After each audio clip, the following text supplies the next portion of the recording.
So I'm from the Developmental Leadership Programme, and I'm going to talk about a very small part of a much larger project that DLP is doing, funded by DFID and led by Alina Rocha Menocal over there, that myself and our colleague Claire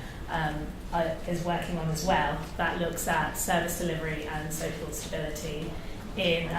host communities that have to host large numbers of Syrian refugees in both Jordan and Lebanon. And the case that I'm going to present comes from some fieldwork that we've recently done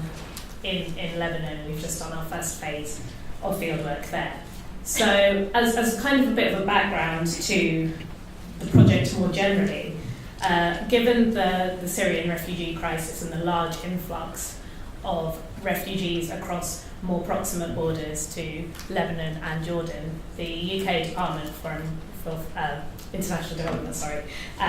has been helping to support host communities in both Jordan and Lebanon to deal with that influx and the social tensions that might emerge as a result of that by providing assistance to service delivery at the municipal level. And the reason they've been supporting these programs, and the program they've been supporting in Lebanon is the Lebanon Host Community Support Program, which is working with UNDP and the Ministry of Social Affairs there, is because they think that providing service delivery will help improve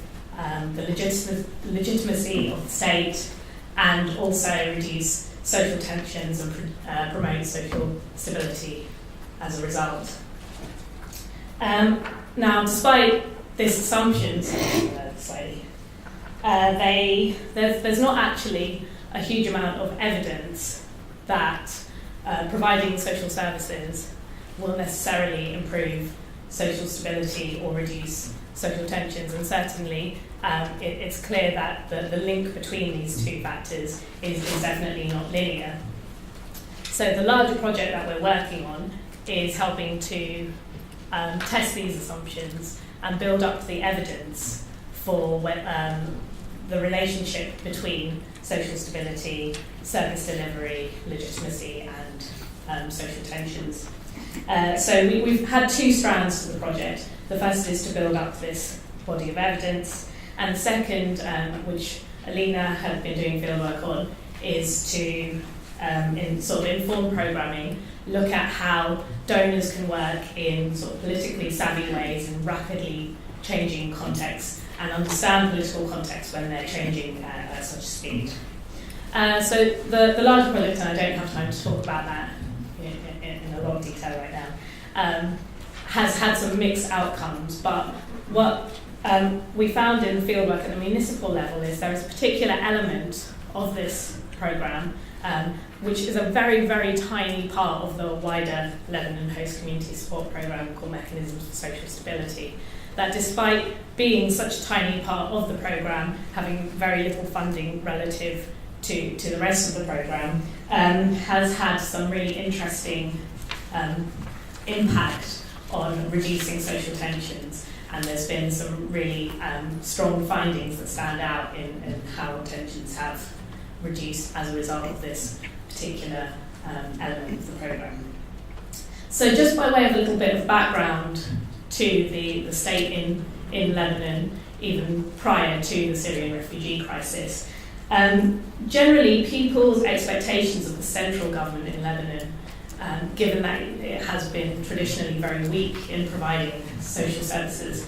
have been very low, and people have been seeking services through a range of informal networks. Infrastructural things such as road building have been done at the local level through the municipal governments, but generally things like education and healthcare have been accessed through a series of private and informal networks. But there have been tensions related to service delivery. So when we were there doing our fieldwork, at that time there was a massive garbage crisis, and a protest movement had broken out. It was called the You Stink movement, that had sort of been protesting that rubbish collection on a national level hadn't been taking place. So in contrast to the central state, where people had very low opinions of the central state, people did have a certain degree of trust, and there was a certain amount of legitimacy afforded to the municipalities, which were very much seen as the citizen-facing interaction or point of contact to the state. But people were also aware that the municipalities had extremely limited capacity, and in part that was because the independent municipal fund, which the central state is meant to provide funding to the municipalities through, was not functioning well, and municipalities weren't getting their funding in a very well functioning way.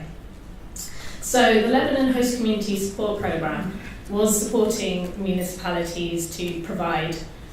basic services, and was doing sort of hardware in the provision of services, in putting water tanks in place, providing sewerage systems, etc., on a quite technical basis. But it also had this small mechanisms for social stability component that I mentioned, which created some socio-economic and socio-cultural committees within the municipalities. And the idea of these committees was that anyone in the municipality, within the communities, could come and get involved in the participatory consultation process. And both the Ministry of Social Affairs and the UNDP, who are the implementing partners of this programme, would listen to this consultation process. Over time, it was open to anyone to participate. Over time, as people became less interested and the more committed members remained, they formed the committee, and it was a combination of municipal officials and community activists, NGO leaders, civil society organisations, etc. And the idea was that they would listen to community needs, advocate for community needs on behalf of the community to the Lebanon Host Community Support Programme, and also try and feed back to the community what the Host Community Support Programme was doing. So that water tank was coming, or something was happening. And it would also communicate the project's limitations and what wouldn't be done, because obviously different people had, there was a whole list of needs, and the project, because of various constraints, had to prioritise what it could and couldn't provide. So what's quite interesting is when we were looking at the link between service delivery and the reduction of tensions, people often, the projects spoke, or the programme officials sort of discussed two ways in which service delivery reduced tensions. So the first way was the kind of standard, if everyone is more comfortable, so if there are better services, people are more comfortable, that will reduce tensions because people will be less stressed with each other. But what we also found was that the committees were working really actively to try and work on specific projects that fostered social stability, and were advocating for those projects sometimes over the more technical projects. So they were advocating for the creation of public spaces, playgrounds where different people could come together, positive media campaigns that told positive stories about Syrian refugees, because the Lebanese media had been quite divisive on this issue, and also having outlets for participation and dissent. And what we found was that even if problems weren't fixed, having space to talk about problems really reduced tensions, because it meant those problems were people felt those problems were being heard and therefore didn't resort to violence. And this is particularly true in one of the municipalities we looked at in Suda Perera, where there had historically been a history of youth protest, youth violence,